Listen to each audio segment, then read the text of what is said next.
Hey everybody, welcome back to Psych with Dr. DK. I am excited to be here with you guys tonight, and tonight's topic is we don't talk about it. I think that a lot of people can relate to things that our family has not discussed. And, when I think of secrets, I don't think of good secrets. I usually think of things that are really, really bad. And we're going to discuss why it's unhealthy to have secrets within your family. One thing that I do want to keep in mind is that there is a difference between a good secret and a bad secret. A bad secret is something that does hurt everybody. A good secret is something that is supposed to bring joy. So we're not talking about good secrets such as surprise birthday parties or surprise trips or things like that. Those things are not bad, but a bad secret can really hurt your body. It can hurt your family. It can hurt relationships and trust between every individual who is involved. So when I think of secrets, I'm thinking of unhealthy secrets. It's that phrase that it actually came out in one of the newest movies, and all I have to say is the phrase for people to be like, yep, I know what song you're talking about and what movie you're talking about, and it's we don't talk about Bruno. And it's not in the sense of like, oh, like we just don't talk about it. It's like, don't talk about that. And I think what happens is this is rooted in shame and guilt. We don't talk about that because this hurt me or hurt someone else, or we don't know all the facts. And then what tends to happen is we mask everything of it's fine, it's perfect. We shove it under the rug. That's another term for it, is either we don't talk about it or we're just going to shove it under the rug.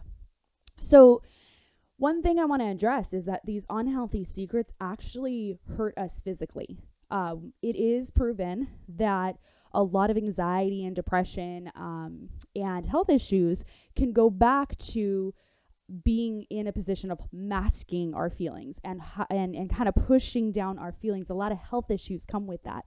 High blood pressure, stress. When we're not being able to get direction on what to do and how to do it, we tend to see that our body is going to experience some things. Some people have insomnia because of the secrets that they're holding on to and they're not talking about it. Now, one thing I want to say from a personal opinion, I do not believe it's good for us to run around and tell everybody's business. What gets me is when we will go around telling everybody's business, but we won't talk about things in our family that we need to discuss, such as maybe past trauma, understanding past health issues, sexual abuse, physical abuse, things that would really make a difference, that if we talked about it, we could get the person doing these things help.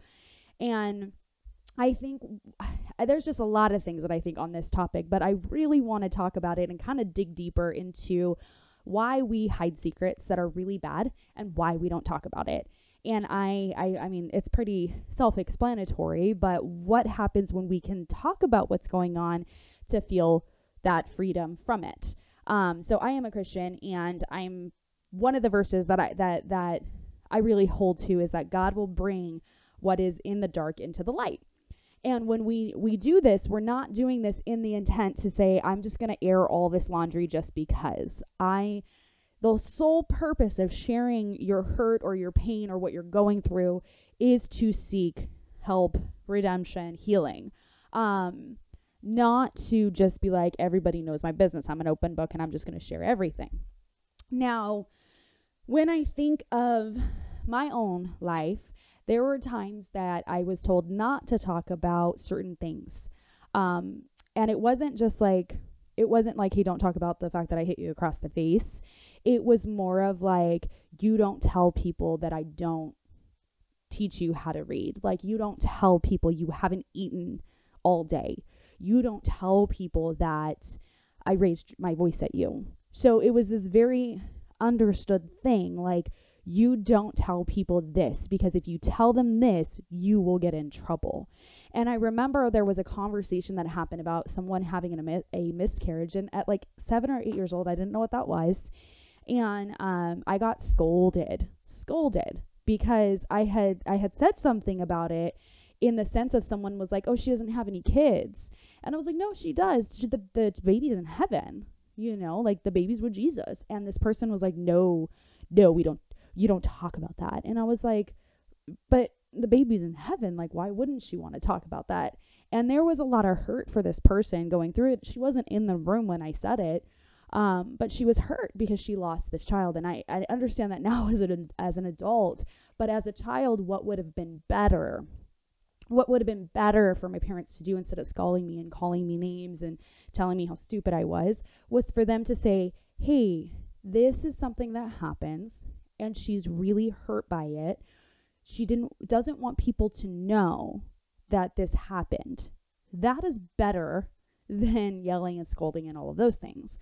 But what we tend to do in every situation is, if we go through something, we decide that we're not going to talk about it. And we decide to push the things under the rug. Now, there's a difference between trying to move on from stuff and completely hiding things. So maybe you don't want to be associated with maybe your dad who's in jail, or you're just like, I don't have the energy to like answer questions from someone. That's okay. But when we say, I know that uncle over there is a predator, and I'm just not going to say anything. And we're not going to talk about it as a family. We're just going to, take precautions and do this and do that. I know that person in our family steals, and we're just not going to talk about it. We're just not going to address it. We're just going to lock our purses up in a room. Like, that's how we'll fix it. Instead of backtracking and saying, hey, let's have a conversation with this person first and foremost. If you're stealing from the family, you need to have a conversation. But secondly, it's like, there are so many times that we're just like, well, it's just so-and-so. And there are times when there's a danger to keeping that person in your life. And you need to be able to protect the people around you by saying, we're going to talk about this.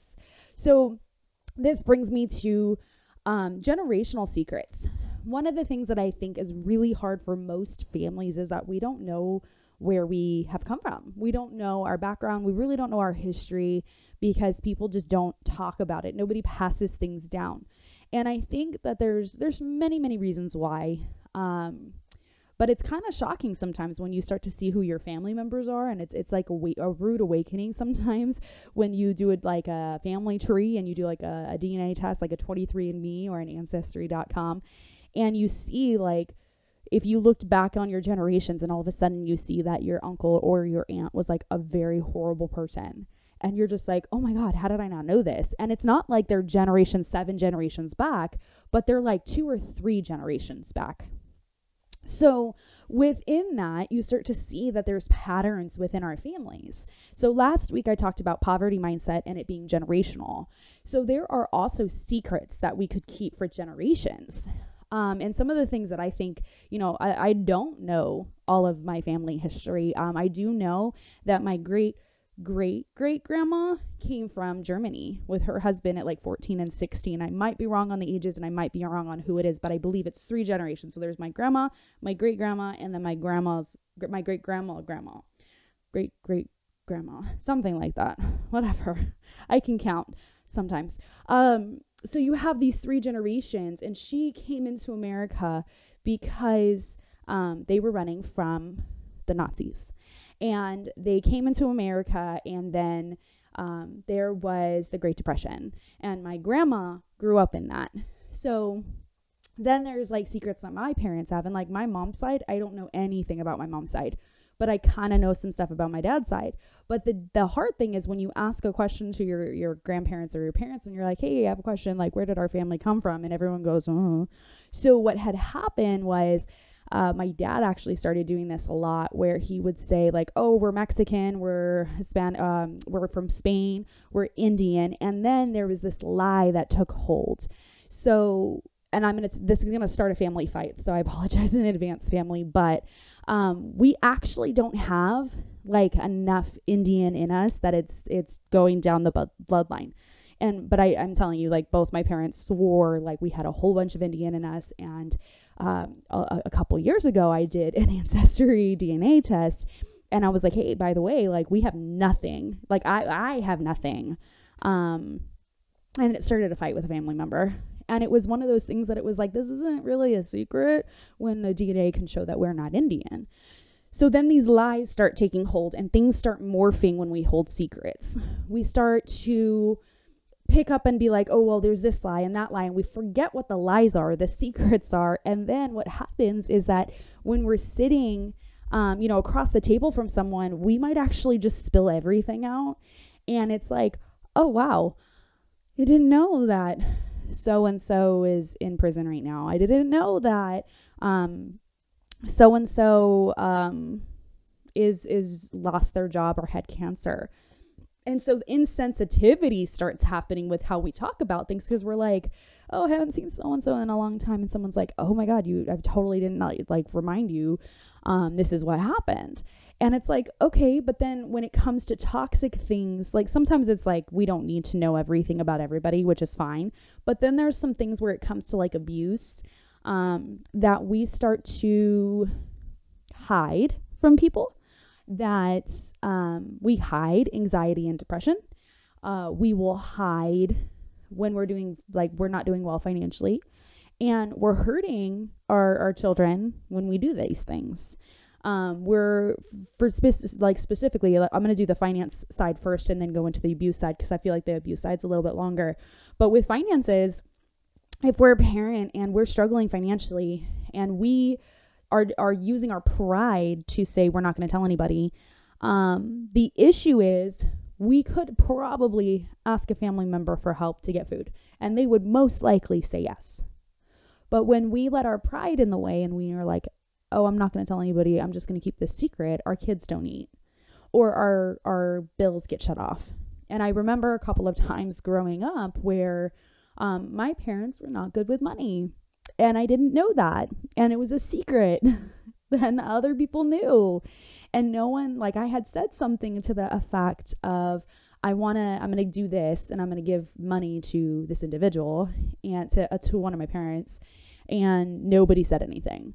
And then months later, I was like, I gave this money to Dad, and like, he blew it. And someone goes, yeah, I know. Yeah, he does that a lot. And I was like, why wouldn't you tell me that? Like, if you knew he was going to blow it, I would have gone to the grocery store instead and got the food. And this person was like, well, I didn't want to gossip. There's a difference between just kind of, hey, why don't you just go to the store and grab the stuff instead?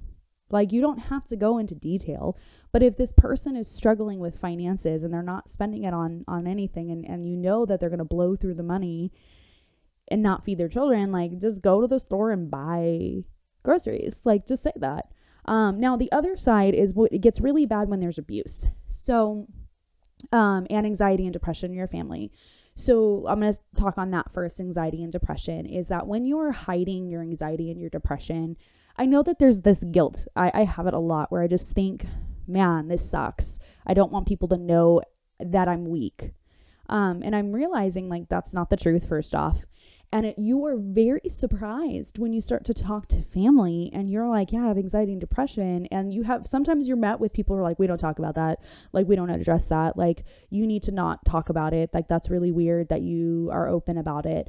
But then there's the people who are struggling with it and they're like, you have anxiety and depression too? Or like, you have high blood pressure. I have high blood pressure and I'm so frustrated on what to do to get it down. And then what you miss out on is this opportunity to connect with that person and to do life together. So when you're holding this health secret or this, this secret to say, like, if I open up about this, shame and guilt and, public scolding is going to take effect. It's like, no, half the time you don't hear anything. There's that, but there's also a fear of judgment.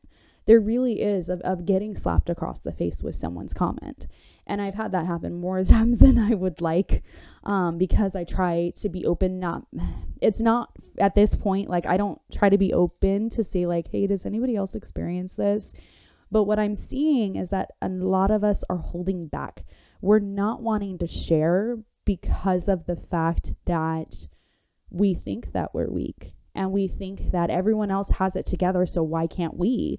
And one of the things when I started sharing about having anxiety, I was met a lot with, well, you just don't trust God enough. You just don't pray enough, because people who pray enough and trust God enough don't have anxiety. And I was like, I don't think that's true. I'm like, maybe they don't like let it stifle them to where they're not moving at all, and they don't let it cripple them, because they're like, I'm going to keep trying, I'm going to keep going, because God is going to give me that strength and that joy in those seasons.